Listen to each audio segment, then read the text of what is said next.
Hello, everyone. Welcome to today's webinar, Revenue Boosting Rules, 7 Ways to Amp Up Your Service Culture.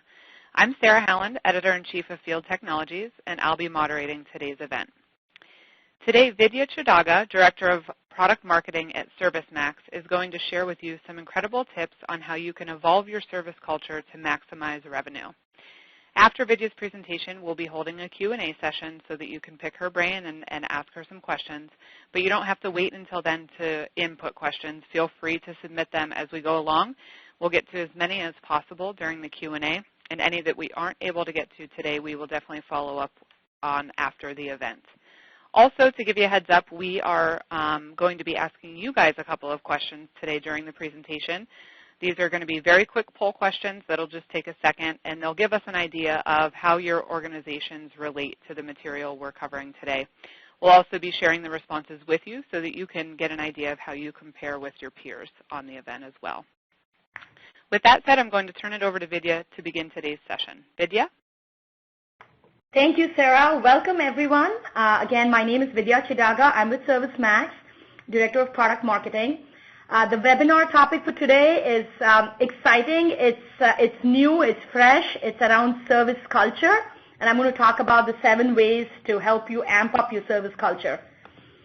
The agenda at the highest level, I want to talk about, just level set on culture. What is culture? Dive into field service and culture and the way we see it in the field service arena. And then the bulk of the presentation are the 7 ways. And really, those of you who can do simple math, you're going to come back and tell me, it's not 7, it was 7 times 4 or 7 times 5.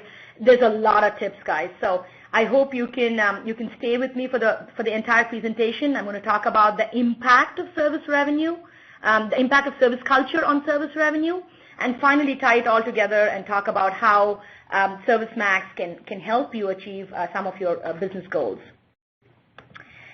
So what is culture, really? You have to bear with me. There were gazillion definitions online. When I Googled it, I was like, oh my God, I got to pick the one that resonates the most with me. And I just picked the most simplest version of it. So culture is what people think and how they act, It's like when a group of people with a common motive, such as working for an organization, working in a team, we come together and we knowingly, unknowingly, we embrace patterns of behavior and belief. And to me, that's culture. So with that level set, let's look into how it applies to field service.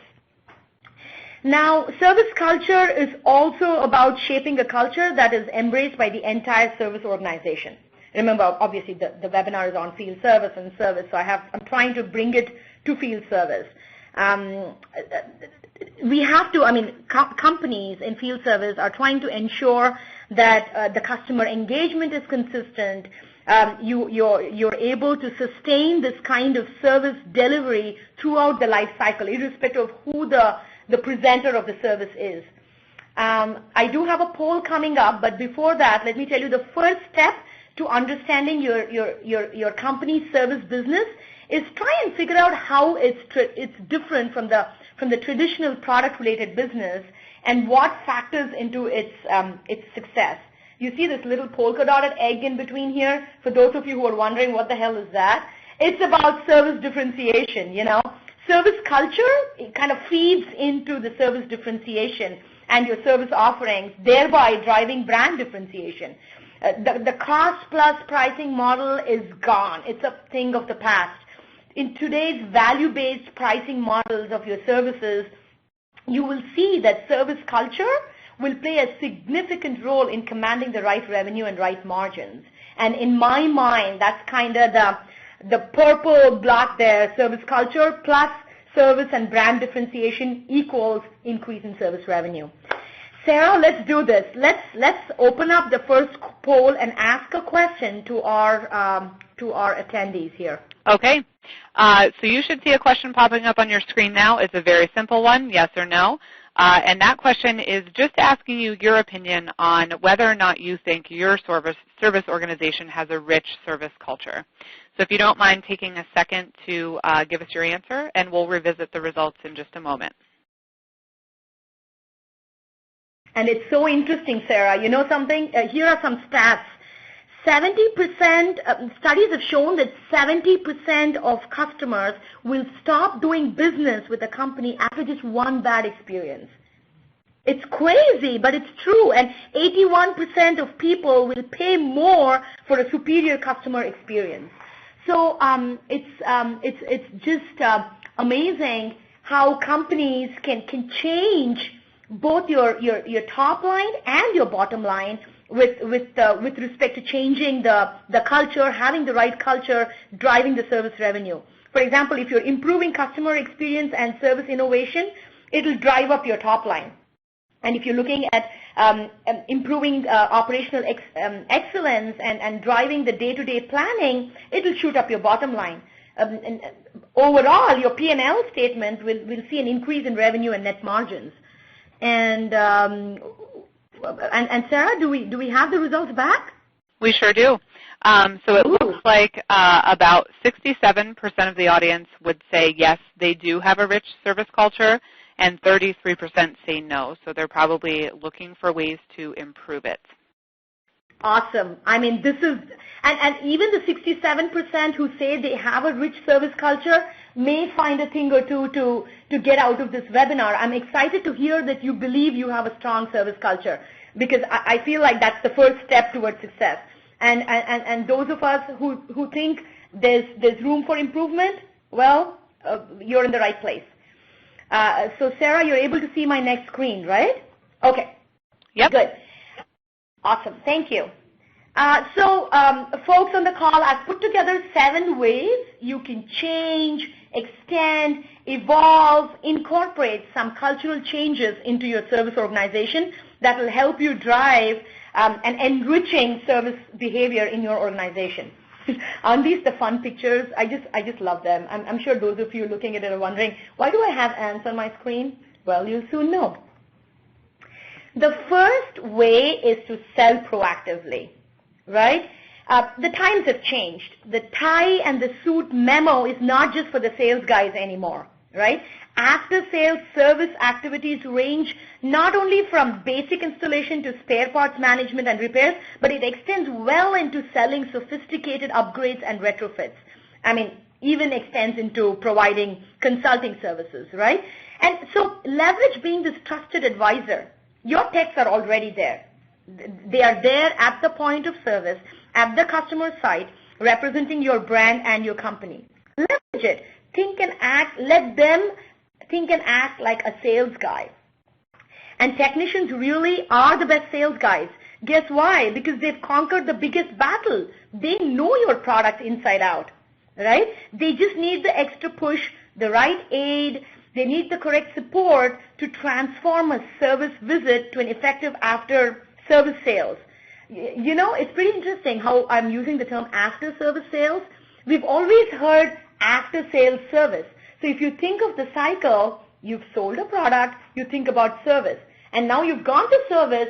After service, you're able to upsell and cross-sell. So this cycle goes on. You're improving your customer retention, and you're able to offer better products and better services to your customers.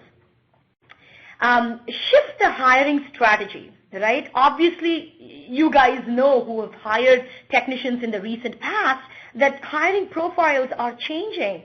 And maybe you can incorporate selling skills, thereby incorporating a sales-oriented culture and the selling proactively culture into your organization. You know, the last point is so important. Incentivize selling. Leaders in organizations should show that you mean it when asking your technicians to sell proactively by incorporating incentive schemes and putting them on service quotas.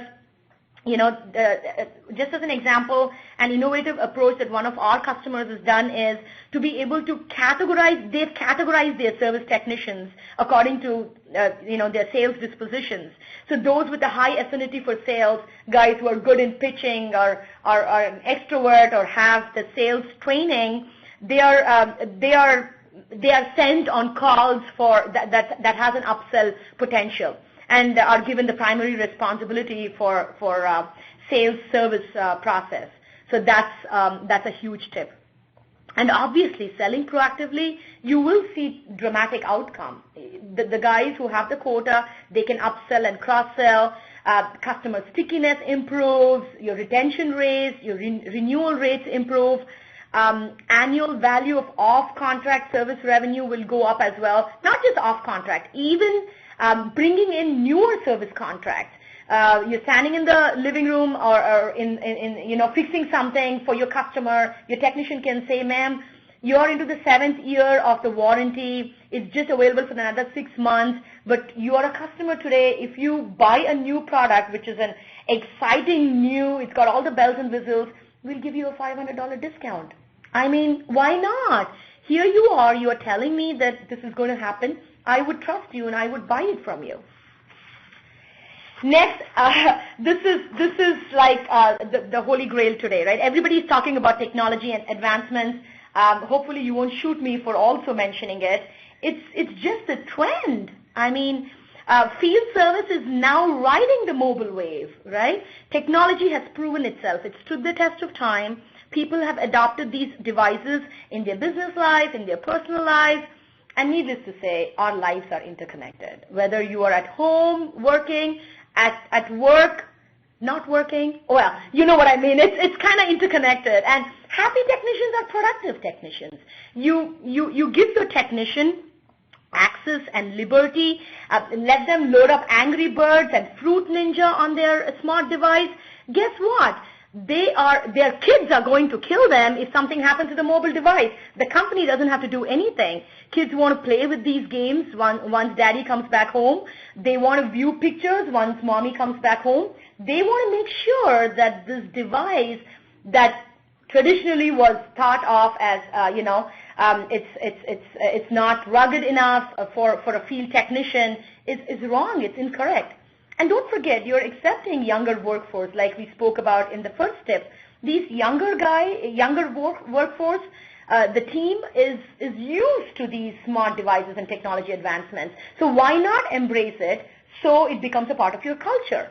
And again, adopting smartphones, just the last section, I can go on for an hour with that. It's less upfront investment, no hardware costs, it's fun, it's clever, extremely likable. Needless to say, the Zen-like experience and the cool factor makes it highly acceptable.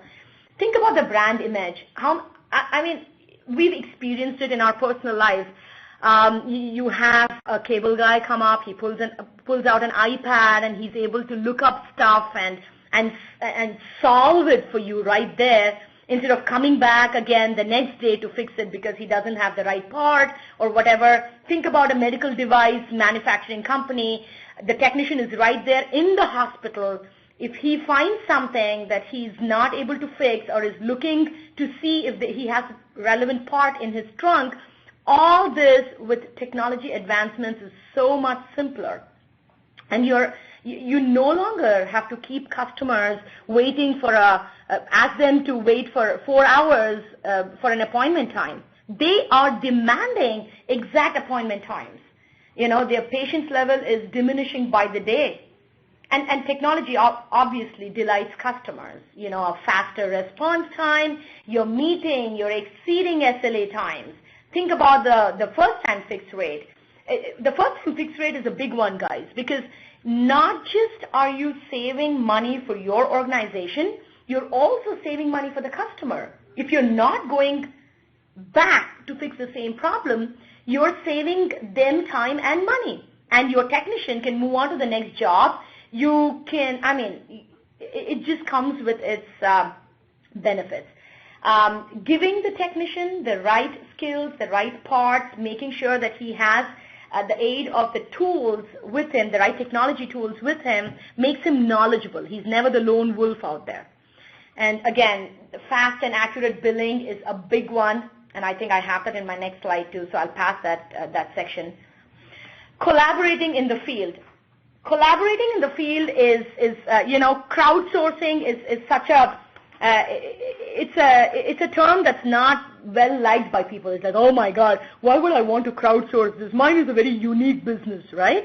Well, it's very straightforward. Yes, it stood the test of time too. But When problems are broadcasted in search of solutions, the crowd that submits the solutions are your crowd. It's the group of trusted advisors in your organization. You're not crowdsourcing to the whole world, but within your organization. So the key is encourage and empower your service managers, technicians to adopt social means of working together. You can establish guidelines, and you can always say, I'm going to streamline my key processes. I'm going to improve tasks. I'm going to make sure that it's all, it's understood by the team as to how they're supposed to socially connect with each other at work. Let's just take an example. Jake, a technician, is at the customer site fixing a large piece of mission-critical machinery. He encounters a problem he's never seen before, right? And he starts crowdsourcing to see if anyone in his network within his organization knows a solution to this. Guess what? Within minutes, the key engineer responds with a detailed description of what Jake needs to do to fix this. Now, traditionally, the company would have had to dispatch someone out again the next day.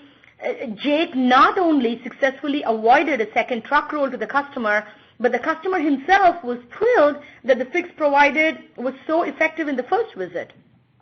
Jake gets a 10 in the service rating. I want the listeners to remember the service rating, because I'm going to come back to this in a few slides. It's so important that the mobile and the social, the partnership between the two can do wonders to your business, and it's all about making it a part of your culture. The last section on education, this is a small point, but really, when you have adopted social collaboration and you're bringing in newer technicians, or you're bringing in guys who are not comfortable with this kind of technology, have a module, give them training on this, right? There's a new hire training, include a module on social collaboration. Tell them how you've streamlined processes in your organization to help them work better. That's that. Improving the bottom line, well, faster reaction times, faster response times, improving the repair time. Of course, increasing the first-time fix rate is super big. I forgot to mention a metric. It costs $1,011 for a second truck roll. I mean, give that to me. I can pocket that. That's insane.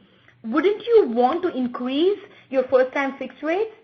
We have a customer, a big, massive Fortune 500 company that went from doing 5 jobs a day per technician to 6 jobs a day per technician. The ROI is immense. In aggregate, it's hundreds of thousands of dollars that they are saving just by doing simple things.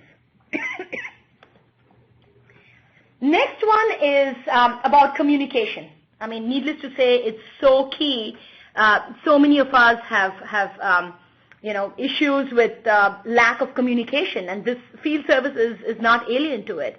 The interaction between the technician and the customer, between employees of your organization, performance and activities means, monitoring of these activities means that the technicians are more informed, managers can be more proactive, executives have access to critical information so they can make business decisions on the go. You don't have to wait for the end of the quarter, the QBR. You don't have to wait for an annual appraisal. You can see what is happening right there. There's transparency, less politics. Make a cultural shift to communicate everything in your organization, be it top-down, peer-to-peer, inside out. This has to obviously happen in a timely fashion, right? And with a personal touch and very openly. So, for example, let's say you have a service manager named Stacy, and she uses a dashboard to get a high-level view of all the activities in her team.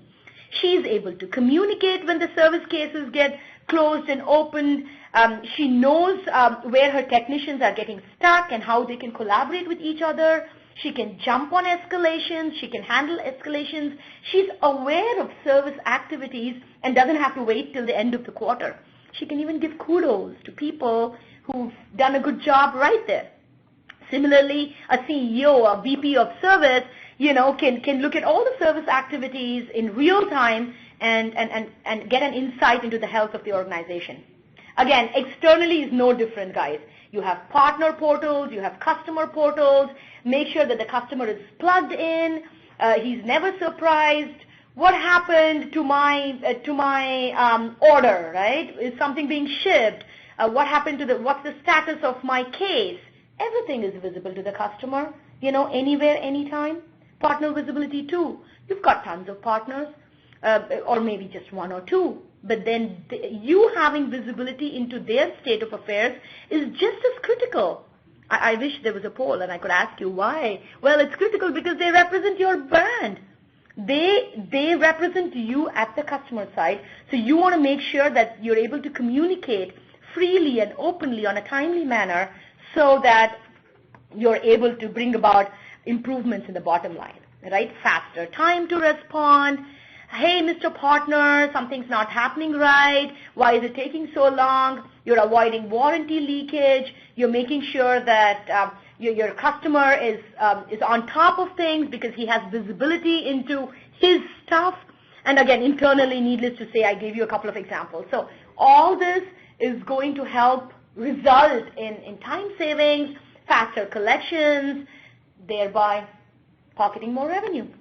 I love it when I can drive it all back to revenue. So motivate through appreciation. This is where I said, remember, we'll have to keep in mind how Jake got a 10 on his appraisal from the customer. Well, service departments obviously have social goals and can have real-time recognition. The key is use a central tool that's used by all departments, right? Be it the sales team, the service team, service marketing departments, HR. Align everything to goals. If your high-level executive has a goal, try and figure out how the company goals translate to team goals translate to individual goals, and then publish these goals. So I know what my peer is working towards. Is he trying to improve the first-time fix rate? Is he trying to squeeze in one extra job per day? Is he trying to have visibility into my trunk stock? Whatever. So you are able to get that kind of goal recognition because then you know what you're driving towards. Customer evaluation and feedback is super critical. Be the first to get feedback from customers.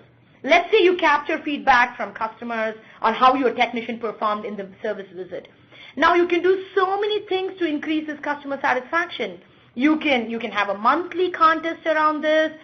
You can say, oh, well, the first technician to get 15 outstanding, quote unquote, outstanding rating in customer evaluations gets a cash bonus.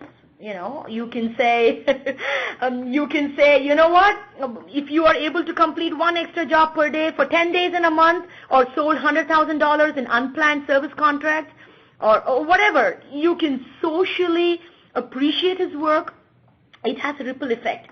Giving something to one technician or one service manager will motivate others to follow suit. So, it has the motivating publicly publicizing goals and giving social recognition is a cultural change that can be easily adopted.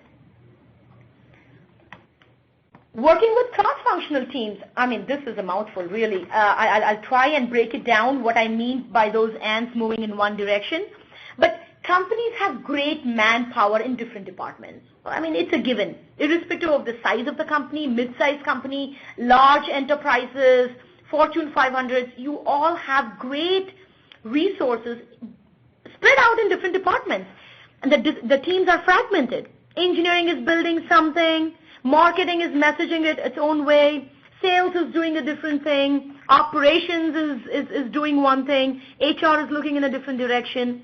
Bring them all together, and do some serious thinking on the holistic picture. For example, how do we serve our customers? What experience do we want them to have, and what each of the teams in this particular, that have gathered together, what each of the teams can do to pull this off. And there are fundamental aspects that you can identify that will help you portray a consistent brand identity across the board for your customers. let's say you come together, you evaluate historical processes, and you say, well, this is how it's done. Why is it done this way? For example, here are some KPIs and reports that have been generated for ages. Ours is a 20-year-old company. But why do you have that report, sir? I don't know. Well, because we have that report. Well, maybe that report doesn't make any sense anymore. You may have to change that. Oh, well, I'll have to go back to IT, spend 6 months and $5,000, and they're going to ask me to justify my request. I'm not sure how I can justify that. Well, discuss the impact of pieces of interaction with the customer. Individual departments. Service has a different kind of interaction. Sales has a different kind of interaction. What's the impact of the various segments of customer interaction on service, right? Assign representatives. Here's a global manufacturer, one of our customers. You know how they've ensured a tight integration of service and R&D, that is engineering? They have assigned a service representative to be on the R&D team. So when products are being designed, they are thinking about serviceability. They are thinking about how easy is it for me to get to the 7th screw on the device, because that's the one that gets conked out every time. Oh, is that the case, Mr. Service Guy? Maybe I can put the 7th screw early on, higher up, so you don't have to open the 6 layers to get to the 7th screw. I mean, just an example, right? Buddy system. Follow me around. Let an R&D guy, let an operations guy tag along with you when you go on a field visit with your technician, that is. So there are tons of things you can do for cross-functional team building and just making sure that you're moving in the right direction and that you feel each other's pain points. This tremendously improves your serviceability index. You're protecting your install base. Why? Because it's easy to service your products. I know some of you might frown on this and say, oh, well, which means even a competitor can come in and service my product. Not really. I'm not saying make it less complex or what it does, it has to do, but your engineer should be able to fix it faster because he knows how to service it, right? It improves the resolution time, improves the number of tasks per technician, and so on. The last one is super important. It is something that you would hear in every presentation, in every newsletter, every blog, everywhere you read. People are talking about establishing your service as with its own P&L, setting it up as a business. Be a company within a company. Be the general manager of your service organization. Treat it special with its own P&L and headcounts and analysis and metrics. Be an entrepreneur within your organization.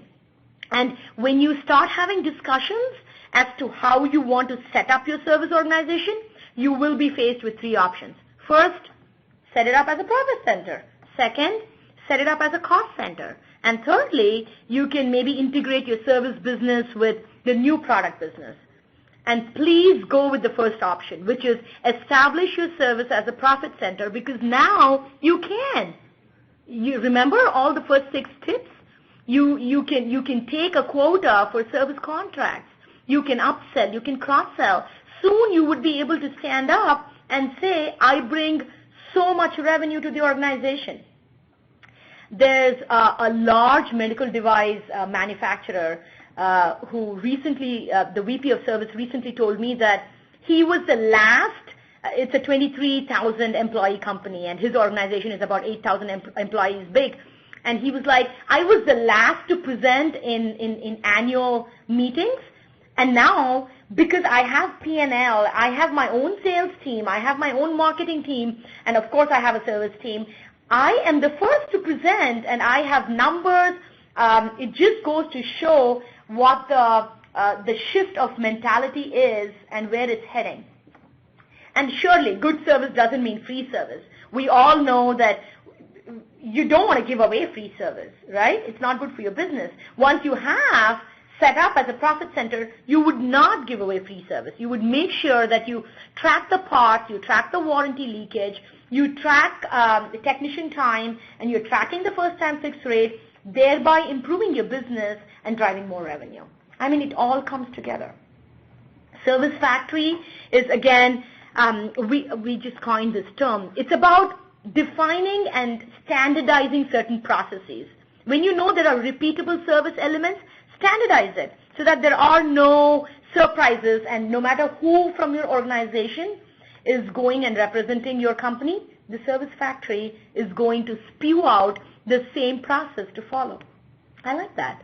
Service Factory. I like that. Okay, so as a service organization, again, collect information on your installed base. What I mean by track the profitability of the services by customer is don't just look at the aggregate service revenue number, because that may not give you the right information.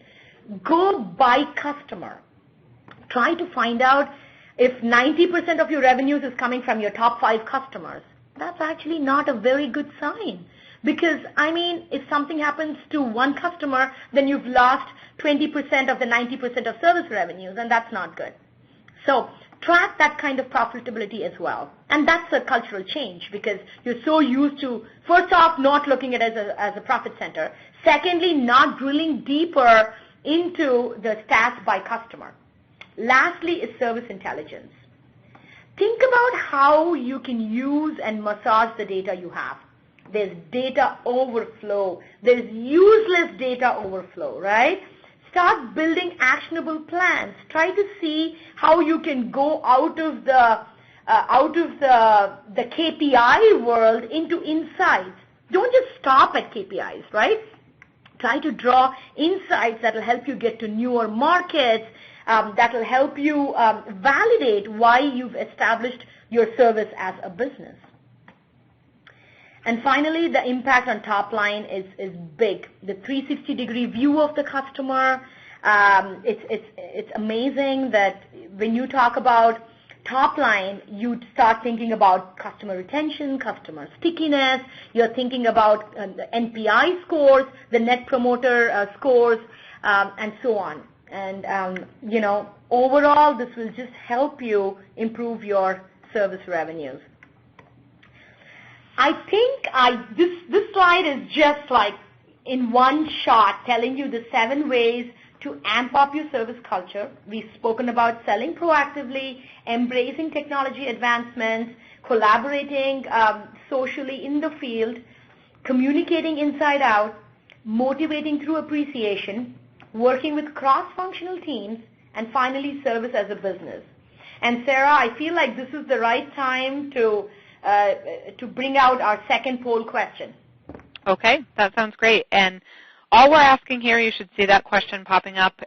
We're really just looking to hear your feedback on which of these 7 ways you would like to focus on in 2013. So if you can look through, I'm sure Vidya would say that it's best to focus on all of them to some degree, but which you would prioritize, which you think is the biggest area of opportunity for your organization. So go ahead and take a second and let us know that, and we'll come back and look at the results in just a moment.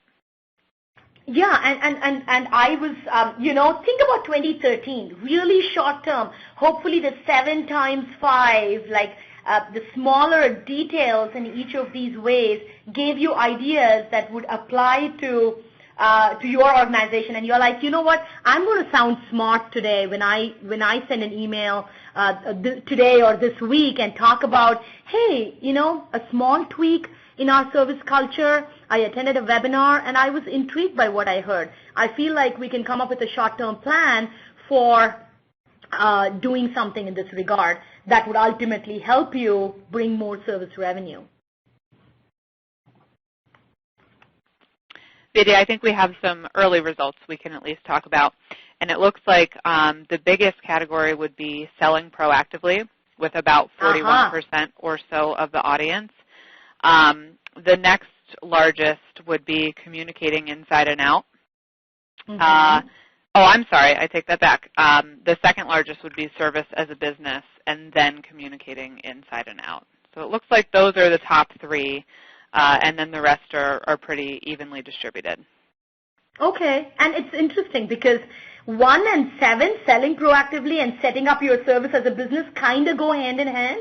when you set up your service business, a service as a profit center, you are motivated to sell proactively because otherwise you can't do it, right?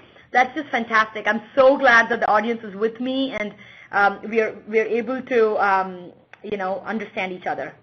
Awesome. Thank you, Sarah. You're welcome. Have the results been pushed out to the audience? Yep. They should be able to see them there. Okay. Awesome. So moving on, I just want to say, as attendees, you have to imagine flawless field service. You've done these 7 things to make changes within your organization. You're now selling proactively. You're now, you have your business set up as a profit center. What do you do next? Well, perfect your service delivery. Think about how you can maximize growth and delight customers at the same time at every point in the service delivery chain, thereby offering flawless field service.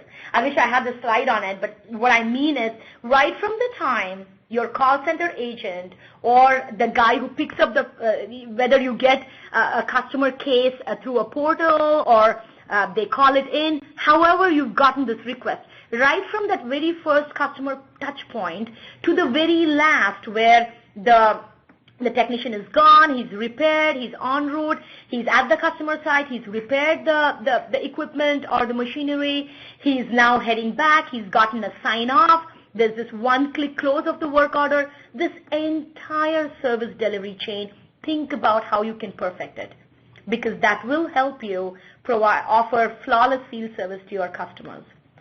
And at ServiceMax, we offer a complete cloud-based field service solution, right from contracts all the way to parts. Under contracts, we have like install-based management and auto entitlement check and warranty management. Service plans is big, wherein you can create service templates, you can very easily copy templates, and you can create newer plans. You can say, okay, you know what? It's not difficult for me to clone plans and just create them because that's right for this segment of the market. You don't have to have one service contract fits all model anymore, right? And then there's scheduling, which is loaded. We have scheduling options right from work order management to all kinds of scheduling. You could do it manual, you could do it automatic. Advanced scheduling is where you have a dispatch console. We have a product named OptiMax, which does automated optimization for you. Parts, I mean, that's just so detailed. I say that we can track it wherever you stash it. So it's basically wherever you have them, you can track them. Reverse logistics is big. This is like reverse logistics, although it's just like one small little bullet there. It's an arm in itself, in that if your strategy goes beyond field service, if you say, okay, I have a returns and repair strategy, that's where reverse logistics comes in. You have multiple hubs and depots and suppliers, and you have a complex network of service providers. You can have them all on one place in a central location just with reverse logistics and depot repair.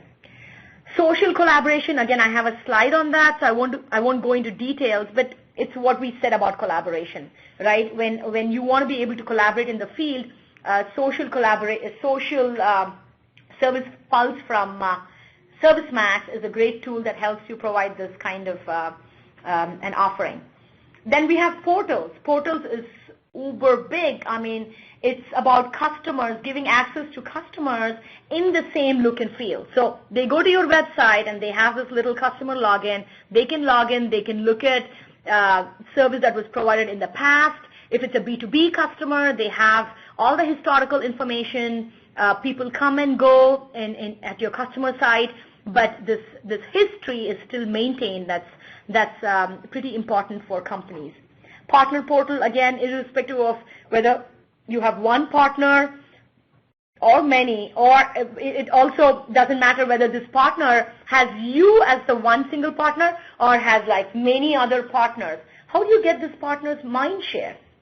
How do you make sure that this partner is spending enough time and resources on your brand, right? You can do that. You can have this visibility and indirect monitoring of your partners through the partner portal. And all this based on our cutting-edge mobility framework. We have deep field service expertise, and we have customers across the world, lots of known brands and names, and surely if you get in touch with us, we can take you through more details. The next 3 slides are my SOMO Clo slides, which is social, mobile, and cloud slides, not in the right order, but I wanted to start off with mobile solution. Mobile is, again, on demand, anytime, anywhere. There are customers who want to have offline access in the disconnected mode. They want to be able to have the same configuration rules applied, whether they're online or offline, whether the technician is online or offline. It could be on a Windows laptop. It could be on an iOS, iPad, could be smartphones, could be an Android device. They might have a BYOD strategy, bring your own device to work strategy. Whatever it is, it's all about making sure that you're able to access the most critical information on mobile devices. And that includes the calendar view of work orders and tasks. It could be the GPS routing and the step-by-step driving directions. Remember, I spoke about getting the signature on an pro forma invoice at the customer side so that you're able to expedite the collections and the closing of the work orders. Again, and then there's always a real-time resolution of problems. You can turn your iPad around, you can turn on FaceTime and say, oh, listen, here's something I've never seen before. How do I fix this?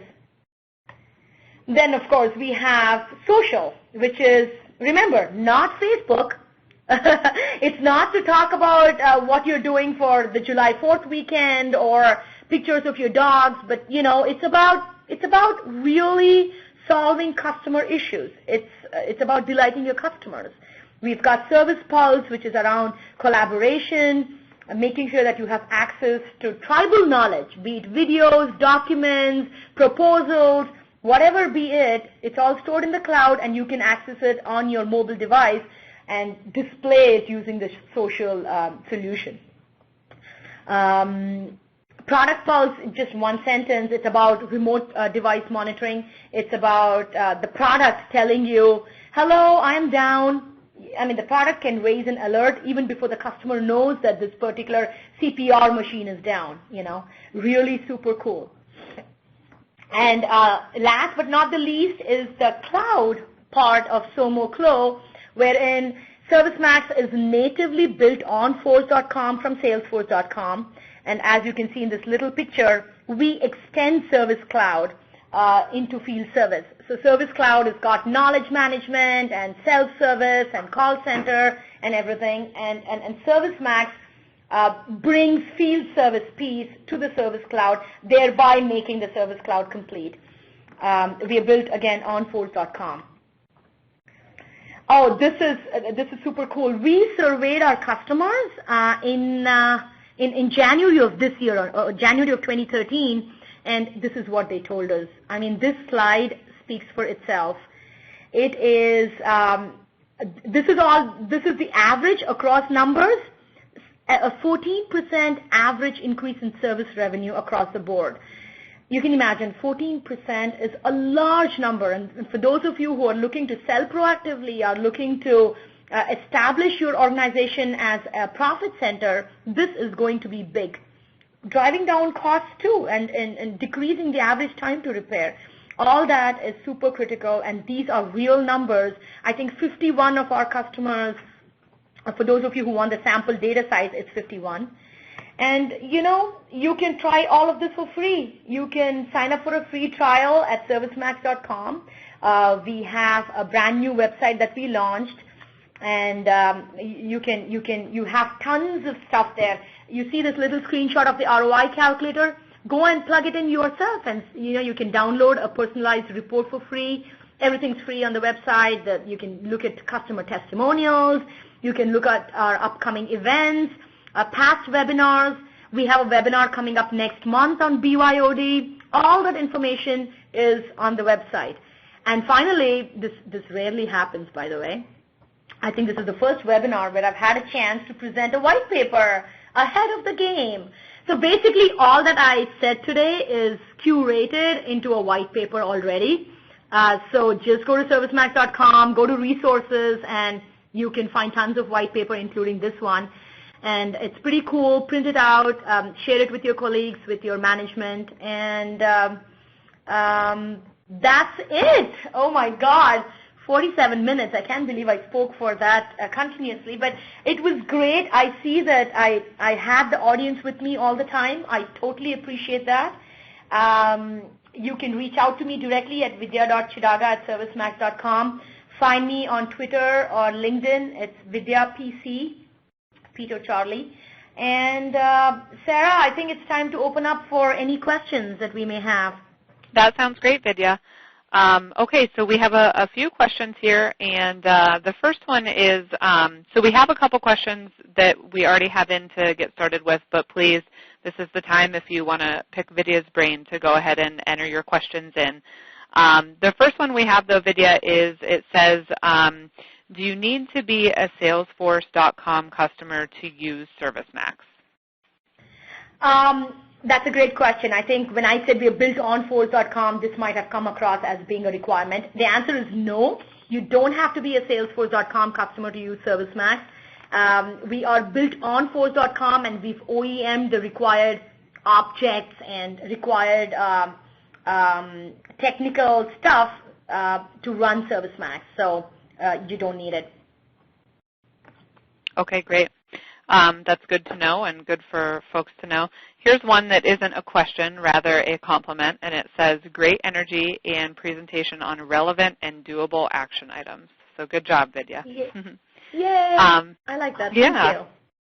The next question is, again, about the ServiceMax system, and it's a question about integrating with SAP. So are you able to integrate with SAP? Sure, yeah, and that's a very common ask. Obviously, systems can't exist in isolation. So when customers get ServiceMax and buy ServiceMax from us, they have to make it talk to the back-end ERP system, be it SAP or Oracle. It could be QuickBooks. It could be, we have a plethora of systems we connect to. And just to go into slightly deeper details, we have a huge range of vendors that offer the middleware solution. We've had customers where they already have a middleware solution and they want to use it. So there are implementation partners of ours who go and work with either a new middleware solution or an existing middleware solution. And there's also free tools available on AppExchange from Salesforce.com that you can use to integrate with SAP or Oracle or other systems. Okay, great. We had someone here, Vidya, ask if we can put back up the 7 ways. So if it's okay, I'm just going to click on that Sure. so that people can see that there if they want to write some stuff down. So there's that. The next question is, it says, we're concerned about how our techs may react to a system change. So what is your top change management tip or piece of advice? The top piece of advice for change management would be adoption. Obviously, adoption is key and it's a part of the change management process. So for technicians to respond to something, they need to be trained on it, they need to have access to it, and they need to know that if they embrace such a change, that they would be appreciated. So I think it goes to a combination of some of the ways we spoke about, and apply it to your business and see what works. It could be as simple as a certificate, and you really don't have to, spend money on it, and see how it takes effect. And change management, I think if you get in touch with us, we can look at your business specifically and see what we can do to bring about such a change in your organization for your technicians. Good. Just a reminder, too, for everyone that is still with us and listening, the slide deck from today's presentation is going to be available afterwards, as well as Vidya had mentioned that there is a white paper going into detail on this information that will be available on ServiceMax.com. Vidya, I have one other question for you. I was just wondering your thoughts on, of these 7 ways, which do you think is typically the most challenging for a field service organization, and why? I can tell you immediately, number 6 is the most challenging because working with cross-functional teams, and I can pull that up too, it's not easy because every team, first off, it's not easy to assign a representative. Imagine a sales technician, right? How can you ask this guy to not go and solve real customer problems but be present in an R&D meeting? It's not easy. So it's a conscious decision. This is the one that doesn't have the immediate bang for the buck.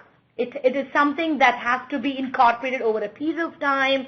You want to make sure that maybe guys, technicians who are really senior, who can multitask, who can maybe do multiple things, like be in an R&D call remotely but still participate or something like that. That's the biggest challenge. And the second challenge is also breaking the delineation between departments is not easy. It's easier said than done, right? Companies have their own I don't want to say bureaucracies, but they have their own challenges, processes. There are certain things that doesn't go outside the realm of a particular function. So to go outside and to open it up and say, okay, now everybody, let's eat out of the same plate, is going to be slightly difficult. Gotcha. Okay, good. And then we had one last question, which is just what's the website where the detailed information is available? So let me put that back up. This is Vidya's email, but the website is the same. It's ServiceMax.com. Oh, here we go. Perfect. Yeah. You can visit ServiceMax.com to use the ROI calculator, to download the white paper that is going over the information Vidya covered today, and there's a wealth of other resources there as well. So it looks like that's all of the questions for now. So we can, Vidya, if you don't have anything else, I think we can just let everybody go a couple minutes early. Sure. Okay, great. But really thank you appreciate the time. And oh, sorry, go on. No, that's okay. We appreciate you sharing your expertise and all of the knowledge you provided today. And, you know, Vidya and I both really appreciate the audience joining us and sticking with us through today's presentation and all of the good questions that you had. So thanks to all of you, and everybody have a great afternoon. Thank you.